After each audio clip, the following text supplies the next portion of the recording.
Vous êtes-vous déjà demandé comment obtenir ce que vous voulez, même dans les situations les plus complexes? Voici une méthode qui pourrait transformer votre manière de négocier pour toujours. Dans cette présentation, je vais vous donner un aperçu des techniques de négociation avancées développées par Chris Voss dans Ne coupez jamais la poire en deux. Bienvenue dans les pensées d'Adler, là où les vaisseaux sont pour mieux vous faire. Des clés cachées dans chaque auteur. Obsidian Mania, je partage mon labeur. Divisé pour créer, enfant pour briller. Avec vous, je suis là pour explorer.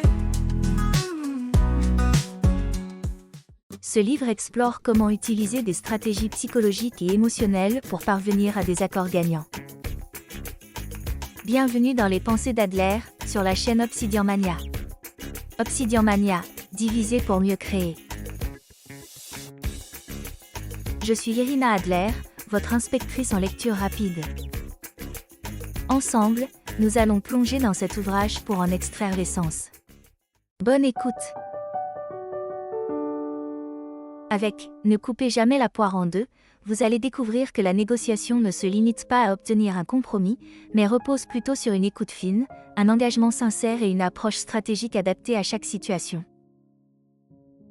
Pour démarrer, Chris Voss rappelle que la négociation commence par une écoute active. Trop souvent, nous sommes déjà en train de penser à ce que nous allons répondre plutôt que d'entendre réellement les propos et les émotions de l'autre. Cette écoute implique de remarquer le ton, le choix des mots et les éventuelles hésitations. Voss propose alors la technique du mirroring, qui consiste à répéter les 3 ou 4 derniers mots que la personne vient de prononcer. Si votre interlocuteur dit par exemple « J'aime bien vos prestations, mais c'est trop cher pour mon budget », vous pourriez répondre « Trop cher pour votre budget ?» Grâce à cette simple reformulation, vous l'incitez à développer ses raisons et ses contraintes réelles, ce qui vous donne de précieuses informations pour la suite. En avançant dans le processus, Chris Voss explique qu'il est crucial d'utiliser ce qu'il appelle l'empathie tactique. L'idée est de reconnaître et de valider les émotions de l'autre, même si vous n'êtes pas d'accord sur le fond. Par exemple, lorsque quelqu'un vous dit « Je ne peux pas accepter cette proposition, c'est vraiment problématique pour moi », il peut être utile de répondre « Je comprends que cela vous mette dans une situation difficile » ou « Je vois à quel point ce point paraît important à vos yeux ». Cette validation apaise la tension, ouvre le dialogue et vous donne plus de latitude pour explorer ensemble des pistes de compromis ou d'innovation. Pour guider subtilement la conversation, Chris Voss encourage aussi à donner à l'autre l'illusion de contrôle grâce à des questions calibrées. Plutôt que de demander directement « Pouvez-vous baisser le prix ?» Formulez « Comment pourrions-nous trouver une solution qui respecte à la fois votre budget et la valeur que je propose ?» Vous verrez que cette approche suscite souvent une réaction plus constructive. Votre interlocuteur se sent écouté et participe à l'élaboration d'une issue commune, au lieu de se braquer sur un simple oui ou non.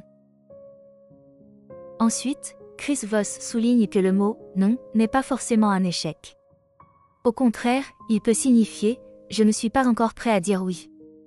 Imaginons par exemple que vous essayez de convaincre un client de souscrire à votre offre, et qu'il vous réponde « non, désolé, je ne peux pas ». Il peut être très utile de demander « Qu'est-ce qui vous empêche de dire oui ?» Cette question encourage votre interlocuteur à exprimer clairement ses réticences ou ses contraintes. Parfois, il s'agit de préoccupations faciles à lever, comme un besoin de garantie, un délai de paiement plus souple ou simplement l'approbation d'un tiers.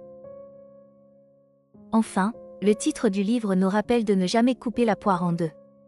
Chris Voss estime qu'un compromis 50-50 peut laisser tout le monde insatisfait. L'exemple classique est celui d'une négociation de prix. Plutôt que de baisser abruptement vos tarifs de moitié, mieux vaut chercher des solutions alternatives qui répondent aux besoins de l'autre, tout en préservant la valeur que vous offrez. Peut-être pouvez-vous proposer un étalement du paiement sur plusieurs mois, ou ajouter un service supplémentaire qui justifie l'investissement. Si vous vendez un produit, vous pourriez offrir un pack regroupant 2 articles à tarif préférentiel. En procédant ainsi, personne ne se sent lésé et vous maintenez intact le positionnement initial de votre proposition. Dans l'ensemble, Chris Voss nous montre que la négociation est avant tout un art subtil qui s'appuie sur l'observation, l'empathie et la créativité. Il ne s'agit pas de dominer ou de faire céder l'autre, mais plutôt d'écouter, de poser les bonnes questions et de comprendre les obstacles afin de construire ensemble une solution véritablement satisfaisante. Après avoir exploré les stratégies d'un ancien négociateur du FBI pour obtenir ce que vous voulez dans n'importe quelle situation, il est temps d'aller plus loin et de perfectionner votre compréhension de la persuasion et de l'influence. Voici 2 lectures essentielles pour affiner votre art de la négociation et de la communication. Le premier livre est « Influence et manipulation » de Robert Cialdini. Si Chris Voss vous a appris comment négocier comme un pro, Robert Cialdini vous plonge dans les mécanismes psychologiques profonds qui influencent nos décisions, souvent à notre insu. À travers 6 principes fondamentaux de persuasion, il démontre comment nous sommes inconsciemment manipulés par les marketeurs, les vendeurs, mais aussi dans nos interactions quotidiennes. Ce livre est un indispensable pour tous ceux qui veulent comprendre comment fonctionne réellement l'influence et comment s'en servir à leur avantage. Vous pouvez retrouver une inspection de ce livre dans l'épisode 55 des Pensées d'Adler. Le deuxième livre est « Les 48 lois du pouvoir » de Robert Greene. Si ne coupez jamais la poire en deux vous a donné les bases de la négociation, alors ce livre est l'étape suivante pour comprendre les jeux d'influence à grande échelle. Robert Greene analyse les stratégies de domination et de manipulation utilisées par les plus grands leaders et stratèges de l'histoire. Il ne s'agit pas d'un simple manuel de persuasion, mais d'un véritable traité sur la dynamique du pouvoir et comment l'exercer avec subtilité. Que vous cherchiez à mieux défendre vos intérêts ou à ne pas tomber dans les pièges des autres, ce livre vous donne une grille de lecture essentielle sur la nature humaine et le pouvoir. Vous pouvez retrouver une inspection de ce livre dans l'épisode 21 des Pensées d'Adler. Avec ces 2 lectures, vous aurez les armes pour convaincre, persuader et négocier avec encore plus de finesse et d'impact. Prêt à maîtriser les subtilités de la communication et de l'influence? En résumé, ne coupez jamais la poire en deux est une mine d'or pour tous ceux qui veulent maîtriser l'art de la négociation. Il ne s'agit pas seulement de parvenir à un accord, mais de construire des solutions mutuellement bénéfiques tout en établissant des connexions sincères. Ce résumé s'intègre dans ma section lecture d'inspection sur Obsidian. Je vous invite à explorer ce livre en profondeur pour transformer vos discussions au quotidien.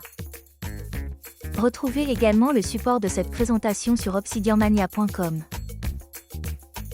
Merci d'avoir écouté cette enquête littéraire. Pour plus de résumés captivants, abonnez-vous à la playlist Les Pensées d'Adler. Dans le prochain épisode, nous allons apprendre les habitudes qui font la différence entre ceux qui réussissent et les autres. Stephen Covey nous livre une méthodologie puissante pour atteindre nos objectifs, aligner nos valeurs et créer une vie épanouissante. Un indispensable pour tous ceux qui veulent reprendre le contrôle de leur destinée. Élémentaire, ma chère Adler. À très bientôt pour de nouvelles enquêtes. J'ai trouvé mon perdu et des vérités. Ces histoires murmurent ce que l'on a oublié. Dans chaque texte, une danse, une lumière. Écrire et lire, c'est une douce prière.